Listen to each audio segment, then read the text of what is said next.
Hello, everyone. This is Nidal Haykal with the first live stream in 2021. First of all, I want to wish everyone a happy new year, a healthy one, and a safe one.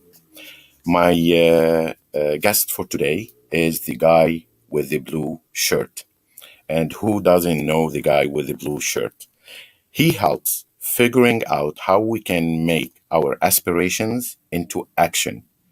My guest is Bruce Carnohan, who holds a treasure of knowledge and experience collected from 27 different industries and hundreds of process improvements. Please, everyone, let's welcome the guy in the blue shirt. Hey, hey, hey, good Happy, afternoon. happy New Year! What a great introduction. I think I need to hire you for all of my introductions. Thank you, Nidal. Thank you very much. Thank you for being with us today. Thank you for trusting me. Thank you for the support. It was amazing. And I want to tell everyone when I first contact you, to be hmm honest with you, I contact you and I was hoping, we're gonna just back and forth messaging. And when I hmm woke up and you said yes, let's do it, it was my, wrap up for the whole year. Thank you very much, Bruce, Oh, you're welcome. and welcome today.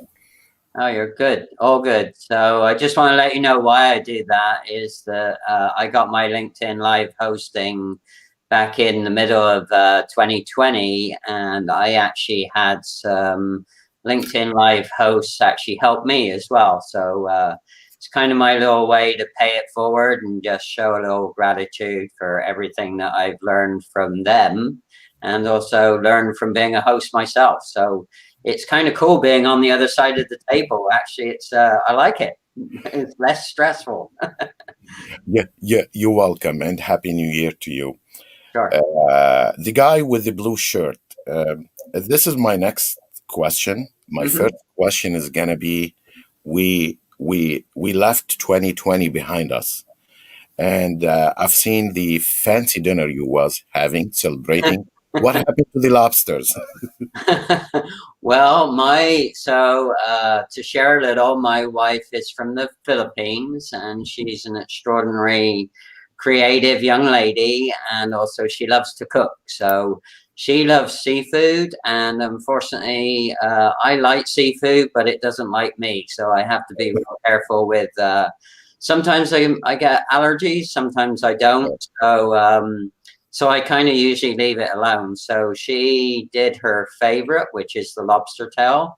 And then she made for me a traditional, what they call lechon, which is a pork delicacy, which has got a very crispy skin to it. So not for everybody, but anyway, that was our feast, along with plenty of fruit and mushrooms and some au jus that she also made from all of the cooking juices. That that's so delicious. Oh yeah. There was a lot of love and happiness, and hopefully the this coming year is gonna be full, of health and wealth and prosperity to everyone. Uh, Bruce, how was 2020 with you? I know we suffered a lot of negativity, but there must be some positivity, and I think you are the best one to tell us about the positivity of 2021 20. Well, thank you. Yeah. So, of course, the year started kind of all guns blazing, like it did for most people. And in fact, I was on a pathway to be continually hosting what we call LinkedIn Locals, and that is a special form of in-person networking with other like-minded people from LinkedIn. And I also have a corporate job as well, which some people don't know that, but I do. So everything was going great until I think it was March the 19th when the California state government started to announce pretty radical restrictions. And we've pretty much been on pretty tough restrictions ever since March the 19th. So unlike other people's states and countries, we're entering our 10th month of very restrictive practices. So the positivity, though, is that, I needed to learn some new stuff. I needed to help people learn new stuff as well, and I knew that. So the actual pandemic forced my hand. So I took the opportunity to learn a lot of new digital tools and a lot of new ways to network other than in person. So those are the big positivities. And then the other thing I did, I got this idea from Tisha Maria Pelletier, is I also listed my top 20 accomplishments when I look back. So I've got that. Actually, that list is behind me. You can see on my vision board there. I'm going to be updating my vision board, and I'm going to be adding that top 20 accomplishments list to my vision board, because I think it's really important for us to step back and recognize that even in difficult times, you can still do some great things. So this list is in front of you all the time.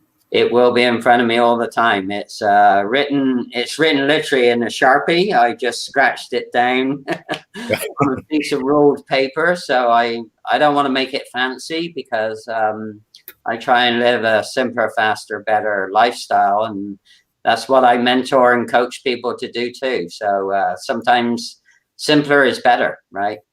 Exactly, yes. Are you going to share it with the audience, the 20 achievements of 2020?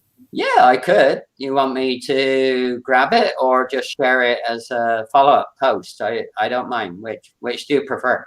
Like I prefer to do it like a post, like this. We can always keep it and learn from it. Okay. Definitely, there's something impressive about it. Here, well, let's have a look. Let me grab it. Let's have a look. Yes. Well, actually, what I was going to say is, why don't you pick a number between 1 and 20, and I'll tell you what it is. So this is it. It's all handwritten. My favorite number is 11, and my wife's is 4. So you pick. Oh, okay. Because she's gonna ask me why you didn't pick 4.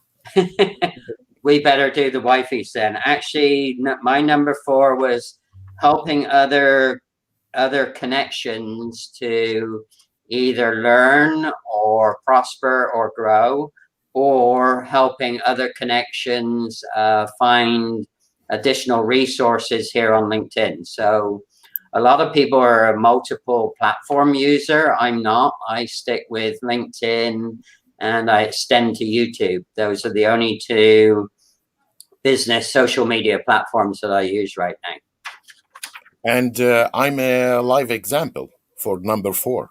I'm. You are. Yeah. Thank you very much. I know, Bruce, you mentioned this a lot. I went almost through all your live sessions you did, and everyone asked you how you became the guy in the blue shirt. Would you give me the privilege to mention it? Oh, sure. The way you would like on this live session, because we are live also with YouTube. Yeah, and that's good, because I'll make sure you have my YouTube channel so that we can cross-subscribe with each other. So if people don't know that, if you have a YouTube channel and you have a connection or a host, if you cross-subscribe to each other's channels, then it helps both people. So a lot of people don't realize that. So definitely we're going to do that. For sure. Anyway, the guy in the blue shirt, it actually started 14 years ago. And 14 years ago, in 2006, I was at a place in my career where I was broken and broke. So those two things. And I happened to meet a lady in Dallas, Texas. I was living in Dallas, Texas at the time. Her name is Dee Leahy. And Dee said, "Hey, have you ever been to a networking meeting?" And I said, "What is one of those?" So that's how naive I was. She said, "You mean you've never been to a business networking meeting here in Dallas?" And I said, "No." She said, "Well, there's a lunch tomorrow. We happen to live in the same zip code." She said, "I'll swing by and pick you up." And she said, "Oh, by the way, wear a blue shirt." Wow. So Dee swung by and picked me up. We went to the luncheon. within 30 seconds, she dropped me off at the table I was sitting at, and I didn't know she was sitting at a different table. So first principle of networking is divide and conquer, right? And I didn't know that. So I was at this table just being a guest, listening mainly to what other people were saying.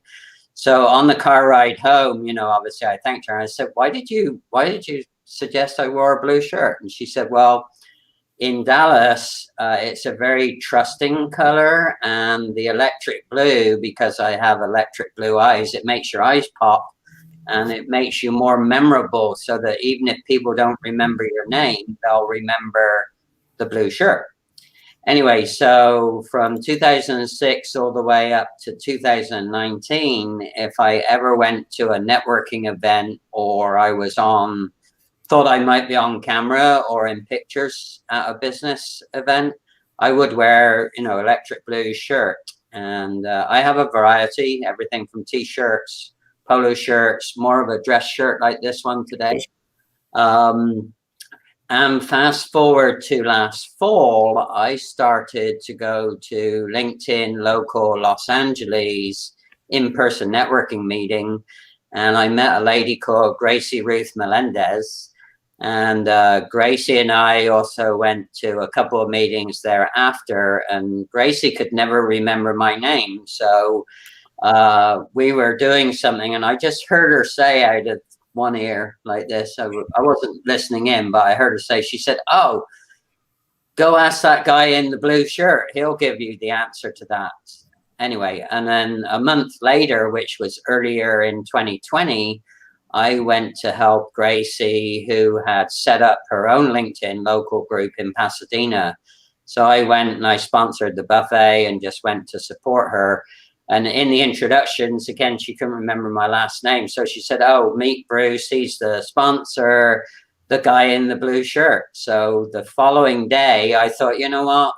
It obviously means something to some people. So I extended the opportunity to add that to my LinkedIn profile. And that's it. So 14 years in the making. There's some other reasons why the electric blue color is good for me, but but that's the genesis of my brand, the guy in the blue shirt. You should patent this. Maybe I should copyright it. Yeah, for sure. Yeah, it's really amazing. Jeanette Calaroso, she checked in and she's saying, "Love this story, Bruce. The guy in the blue shirt." Jeanette, yes. Jeanette is in Northern California, and I think she's heading to the snowfields with her husband. So she said she would hop on while her hubby drives the car. They're going to go play in the snow, I believe, today. Yeah, I think, Jeanette, it's time to stay home. She's dancing a lot outside, so I love the vibes she brings. She's amazing. Oh, Jeanette has all sorts of vibes, but super sharp. What a great success story. Jeanette found herself in a situation where she turned to LinkedIn in the middle of 2020, and what a great role model. If anyone wants to, or if anyone doubts the power of LinkedIn, then they really just need to go back and look at Jeanette's story, and they would never doubt it from that point on. She's done an amazing job. She's a live example for success. Like, I literally remember when she started the videos and the lives, and how now she's doing it. She's a pro. Yeah. Well, the other thing is she's a strong believer in collaboration. So she's very smart at finding other people to help her do all of the things that it takes to, be out there and be in front of the pack. And it takes a lot of effort. So she's real smart at finding all of that opportunity, as it were. She was one of your guests, right? Yes, she was. So yeah, I'm sure we'll have another opportunity later, probably towards the end of the first quarter, 2021.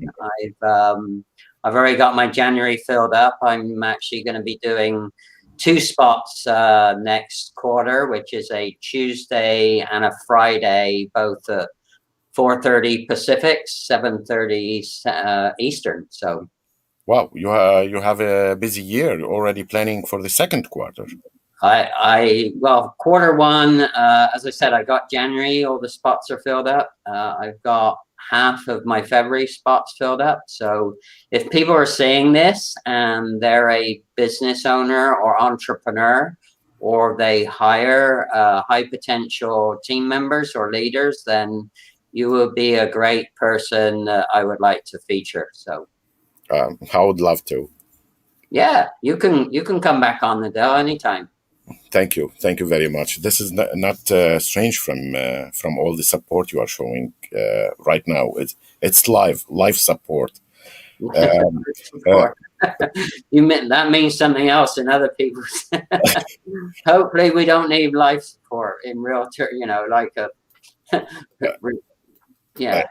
I'm sorry for the expression. It's misleading.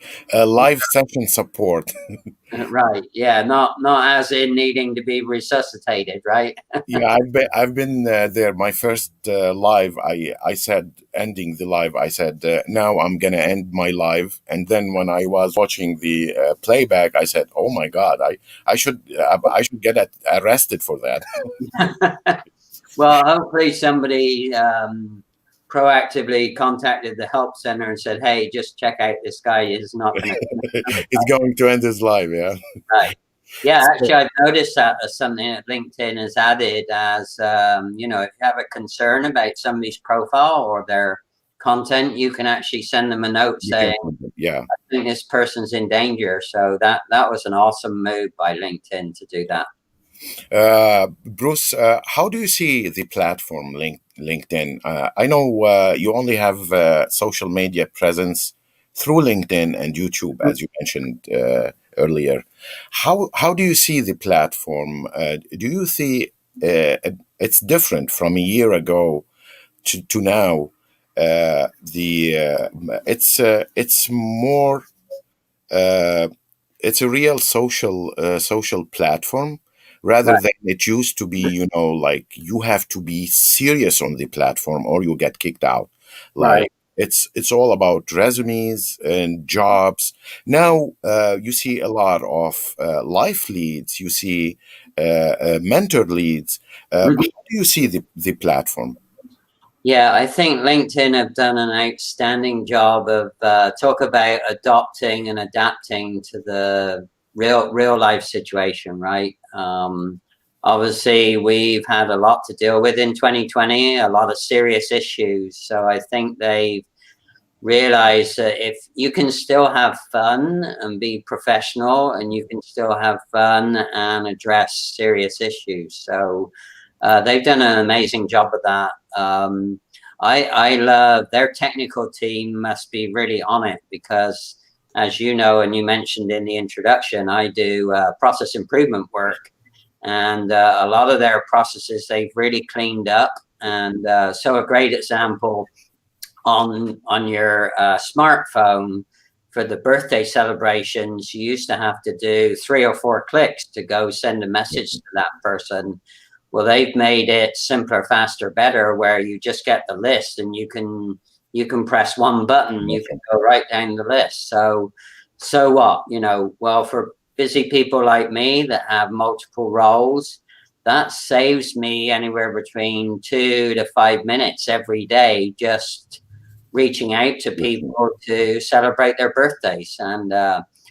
And again, so that's how the math works in terms of cleaning up a process. If it's saving me 2 to 5 minutes a day, if you multiply that by 34 million LinkedIn active users, look at the time that they. That's a lot of time, yeah, saving. Yeah, right. And again, people don't get that about processes. They think, oh, well, it is what it is. But I'm a big believer that you can push the envelope to really clean up processes, even if they look really, really good and they work really, really well.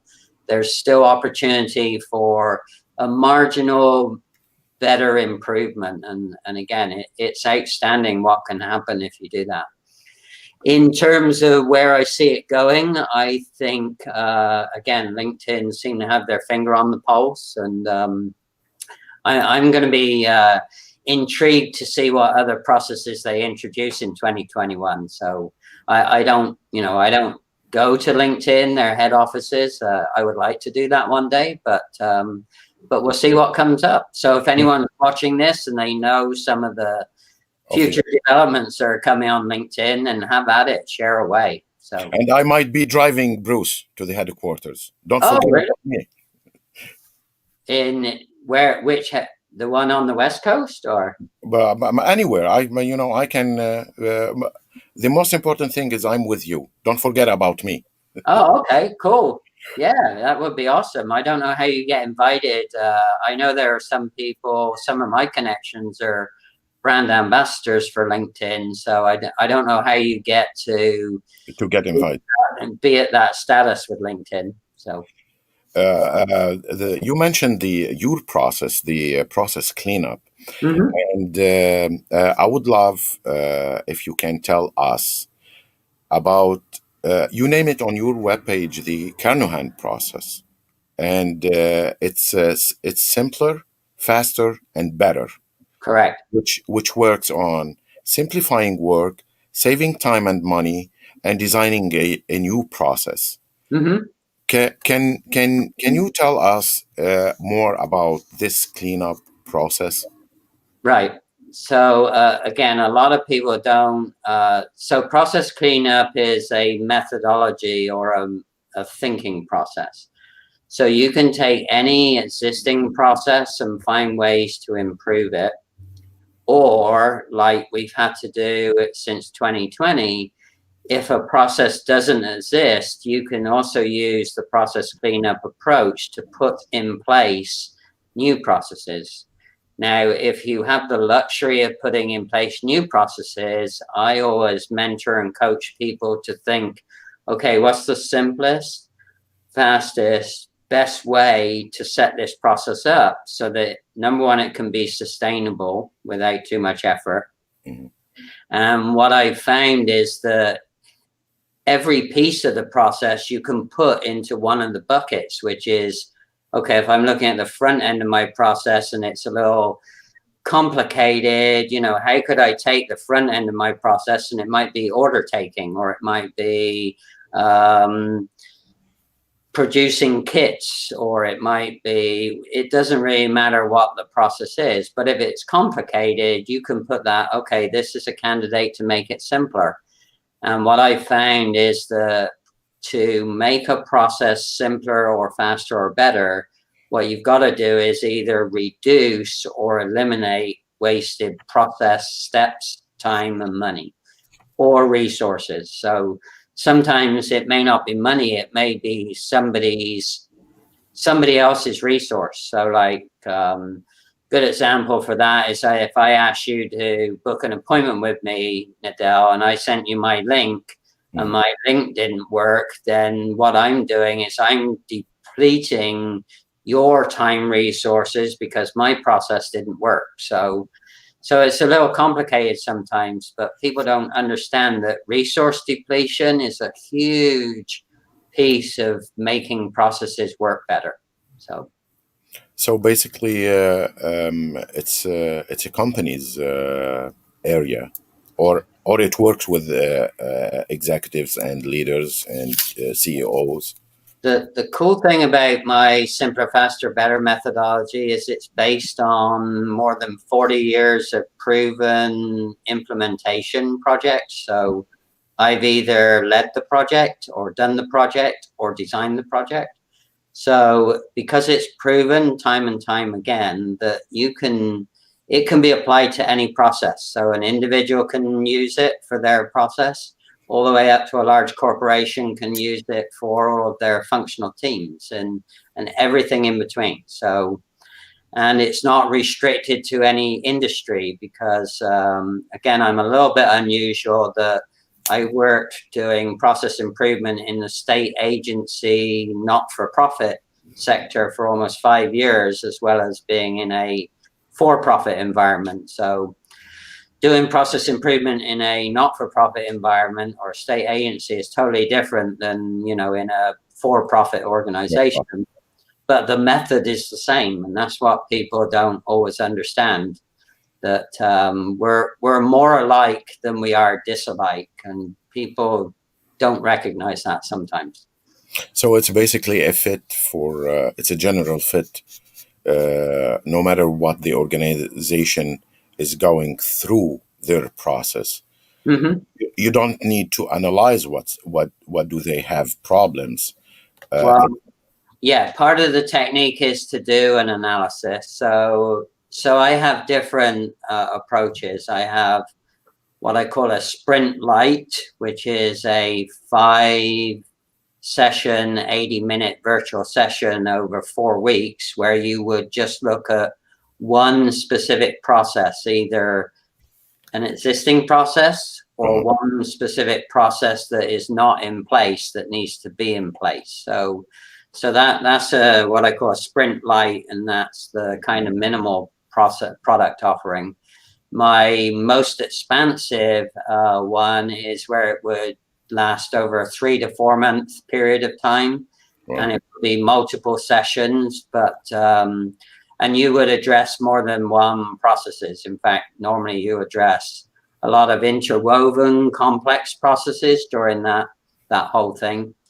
And obviously that takes a lot more effort, and it takes a lot more commitment, and it takes more investment. So but do you, Bruce? Do you develop this process yourself? yes.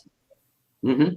Yeah, and actually, it's based upon. I actually was a co-author of a textbook, Mhm. um, and the textbook was written on implementing 5 years worth of process improvements in the service-based industry and the assembly manufacturing-based industry. So, again, it doesn't have to be any particular Any product. particular organization? Yes. Yeah, but so yeah, it's time tested, it's repetitive, it always works. The thing that stops it from working is the person that I'm or persons I'm working with. It's not me that stops it from working. It's them. So it's 100% guaranteed results. It is, It and in fact, depends how they follow the process. yes, well, follow the process, and they also have to commit to doing, as I call it, the homework between each weekly session. Because if they don't do the homework, then they don't get to the next step in the process. So, Oh, wonderful. Um, uh, does hardworking mean anything to the guy in the blue shirt? Do you think success can be achieved without hard working?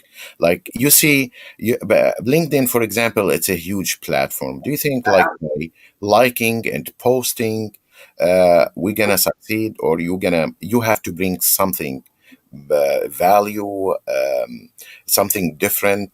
Do you still think that there is a room with hard working to be successful? yeah, it's funny because you see a lot of really good success stories, but and the results are incredible. And I read some stuff recently, and I can't remember who it was that was posting. It said, "Yeah, well, my overnight success only took me 17 years to get here." Right? So, so What it was? people don't always see all of the activity and effort, and then I have another guy that I work closely with, and he said, "Bruce, don't confuse effort with results." So you can be working really, really hard on a really, really ineffective approach, and you won't get the results. So again, the key is a combination. It's having the right process with the right level of work and making sure that you do. Consistency is the number one piece of the puzzle. And what I would recommend is consistency starts with cross engaging with people's content, or people that you know, or people you may have worked for or work with, or family members. What the best way to practice the hard work that it takes and the discipline that it takes is to start with cross engaging. And then once you've done cross engaging, that gives you kind of the confidence, particularly if you're new and you may not be as confident, to start creating and posting your own content. And see, everybody's story is unique. And so everybody's worth is value. And a lot of people, they talk themselves out of sharing what they know because they don't value what they know. So there is no success without hard working. It's Um, I would say a very, very small percentage is luck, and circumstances that create the luck. But most of it comes from most people that are successful. If you really took apart their process, it's a lot of hard work, and it's a lot of uh, being okay to fail, but doing what I call guided lessons learned from that failure, and then putting those, making sure you put the things you learn back into practice again and not give up. So persistence, I think, is probably as equally important as the discipline to consistently do something. yeah. Do you think it's a subjective or objective? Like Uh, if well, it depends how you want to measure success. So setting up the key performance indicators are pretty unique usually to an individual, but there are patterns of things you can do. If you don't know where you're going, then you don't know where you've come from. So that's really important. So you got to have a very strong vision of where do you want to go. And then you've got to have really good discipline in the steps that you take every day to get from where you are now to where you want to go. So I tell people it's like planning a vacation. Like if I wanted to come to New York to see you, and I didn't know I was in Canyon Country, California, then it's really hard for me to plan a route to get to you if I don't know where I am. So, if I was in St. Louis, Missouri, which is where I first moved to when I came to the US, my route to get to you in New York is very different than my route from Canyon Country, California. So exactly, exactly. Uh, the guy in the blue shirt, did the social media help you uh, personally and professionally? uh, it's an interesting phenomena. So I, like others, I do get some negative press. I do get some negative folks kind of come after me. I'm not sure why, but You got negativity on the platform? oh, sure. Yeah, but I ignore it or I just report them and disconnect now. So I'm a lot more confident. So the plus thing that comes is it builds your confidence and it helps you really clarify what you're all about and what you want to do and how you serve with other people, serving other people to basically sell what you offer. And I know people don't like talking about that word selling. I'm not a big proponent of that, but what I realize is that if I serve the right people consistently enough, then I will sell my support to them and they'll see value in it.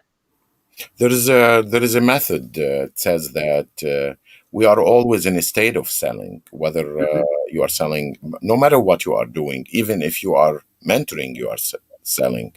Right, absolutely. Are you a fan of this theory? Yeah, I think we learn it as a kid, as a child. My wife looks after a boy that was 4 days old when she first started looking after him, and he's now 20 months old, and he's figured out how to sell what he wants to her. And she takes videos of it. He's very persuasive. He's figured out, and he knows also the things that he can't persuade her to do. So yeah, he's already figured out how to sell what he wants to get done. It's very impressive. So He's smart as well, which makes it even more entertaining because he's very deliberate about it as well. So yeah, I think as a kid we learn how to sell and market ourselves for what we want. So it could be it's instinct. Like we by instinct, we all in the sales business. Yeah. Well, maybe the instinct is survival, but through serving, we end up selling to people that we want to work with. So maybe it's a multiple step, a lot of S's there. So survival equals selling equals serving, equals supporting others, and it becomes a win-win. The bottom line is I want to help people that value, and I'm going to be able to applaud them when they get to the results that they want. I don't want to work with people that don't value, or they just complain about wanting to do the work. That's not what I want. So We were chatting about the your live guests, and you have over almost 40 guests in 6 months. Mhm. That's a huge number, and that's a solid presence on social media. Do you have any other projects for the 2021? Should we expect more from the guy in the blue shirt? Absolutely. So literally, before I came on with you, I was working on my Q1 2021, some of my micro goals, not the bigger goals. No. And in fact, I work with a meaningful connection on helping me with clarity. Actually, a couple of people, but I have a session with her tomorrow. Her name's Connie, and that will be kind of the wrap up, just to have her independently check that my goals are realistic and they're achievable, and they're also in alignment with what she knows about me and the way that I want to serve others. So yeah, it's really important to, in my mind, to have a coach or a mentor or whatever you want to call them. It doesn't matter, but getting that third party viewpoint is so valuable. Exactly. Yeah, it's very valuable. But I didn't answer your question. So more to come. I don't wanna I'd rather tease people what's gonna Yeah. come, I'm because teased. I'm already teased. but in terms of LinkedIn Live, by the end of January, my goal is to have my first quarter filled up, and that would be for a Tuesday and a Friday spot at 4:30 Pacific. I'm about halfway there. So I'm pretty confident I'm going to hit that goal. The second goal is I collaborate with Gracie Ruth Melendez. She's a co-host, and we just set up the dates for our LinkedIn local Southern California virtual events, and that's going to be kicking off on January the 28th. And we've got the February and March dates lined up. I have the speakers lined up for the learn piece of what we do in our LinkedIn local virtual events. And so if somebody wants to know more about that, it's January the 28th. It's ideally for Southern California connections, and we start at 6:30 p.m. and it's always on a Thursday. So it's the fourth Thursday of the month. So if people are seeing this and they want more info, they can just DM me or DM Gracie Ruth Melendez. So that's a busy schedule, Bruce. Yeah, well, and I also have a corporate job as well. So lot going on always. I want to just ask two more questions, because Sure. I don't want to hold you the whole time. I know your busy schedule. Um, what's about time management? That is Me great. personally, I still need a lot to manage my time. It's Yeah. it's a gift for whoever master doing it. It's really a gift. What's the story with your time management? How do you do it? So back to my method, simpler, faster, better, is that I have to be a product of my own process. Otherwise, how can I mentor and coach others, right? It would be duplicity in my part. Well, what I found is that time management also comes with picking the right simple tools. So my time management has improved immensely since I pay for the Calendly process, the basic level, the premium level, I should say. I also pay for the Zoom process. And when you do those two things, you can do integration with your Google schedule. So when you integrate all those tools together, and I'll give you an example, my average time to book an appointment with somebody, whether it be a phone call or a Zoom, before that integration was about 12 minutes. Now I can get that done in probably 2 to 3 minutes. And the real key thing is for the person that you're inviting to spend time with you, it takes them 3 clicks. Wow. So that's the key thing with time management tools. If you want to pick tools that ideally get you a result in 3 clicks or less.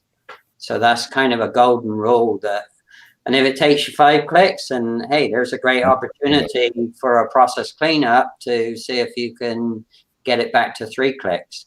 And then the other thing is having a discipline around your own schedule. Don't, we always have unplanned activities. So what I do is I leave somewhere between 50 to 60% of my time as what I call flexible. So I don't book myself up like morning to night, every minute, every day. You've got to have flex time in your schedule to account for truly urgent or immediate issues. You mean you don't go by the minute? You keep spaces around for your schedule. Yeah, it's called flex time. Yeah. So now sometimes I actually book an appointment with myself for that flex time, but it depends. It depends how long I need to set aside. So like for my own goal setting, I actually made appointments for myself in my Google schedule so that I didn't schedule Zoom or other phone calls on top of those at that time. So that's a great lead. I want to thank Lonnie. I think Lonnie. I streamed her comments, and the last one was, Bruce always finds the time to help. He's so generous and kind. I'm a live example, Lonnie. Lonnie is a very interesting and talk about an meaningful connection. So again, 2020 for me, I think my uppermost accomplishment is I got to spend time with some people that have now become meaningful connections. And what I mean by a meaningful connection is somebody that you want to spend time with, and or when you ask them for help, they'll spend time with you.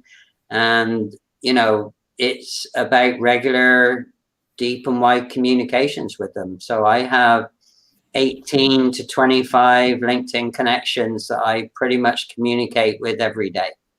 Wow, I wish I'm on this list. I wish I'm on this list, Bruce. I can add you, no problem. Thank you. It means the world to me. My last question: does the guy in the blue shirt fear anything? Like me personally, I always afraid from, drowning in my comfort zone. Do you have any fear? Fear is an interesting thing. The fears I have are usually manufactured here for me, and they're not really real. What should I do? Well, it's back to that instinct, right? We talked about survival earlier. Unfortunately, we are hardwired, and I think men are wired differently than women. So hang on, women, if you see this, don't get all over my case. But I have 4 sisters, and I used to have a mom and a grandmother. So I was brought up in an all-female household. So I have some basis for saying that. You're lucky, Bruce. Well, Yes, I am lucky, but also it was a tough environment. Being the only boy in an all-female household is a different set of circumstances. Anyway, the point about that is that I think men's wiring, hereditary level, is we are more geared towards self-survival. And not that women aren't, it's just that I believe there's some harder wiring. So the fear comes from if you see or believe your survival is at risk. And that's when we create this inside of here.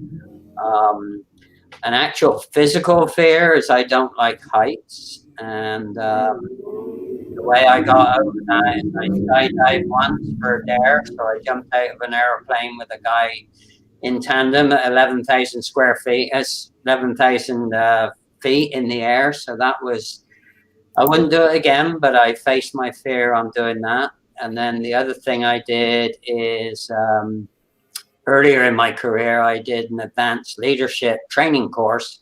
And it was in Madison, Wisconsin in January when it was snowing and raining. And 2/3 of the course was 35 feet off the ground. So, Wow.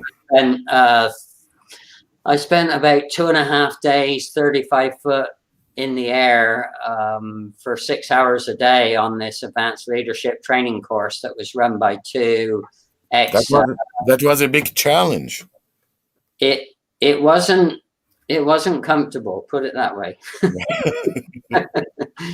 But hey, I survived. You know, it's back to I survived, and I got stuck. I mean, I remember clearly one exercise we were doing. I was halfway across this rope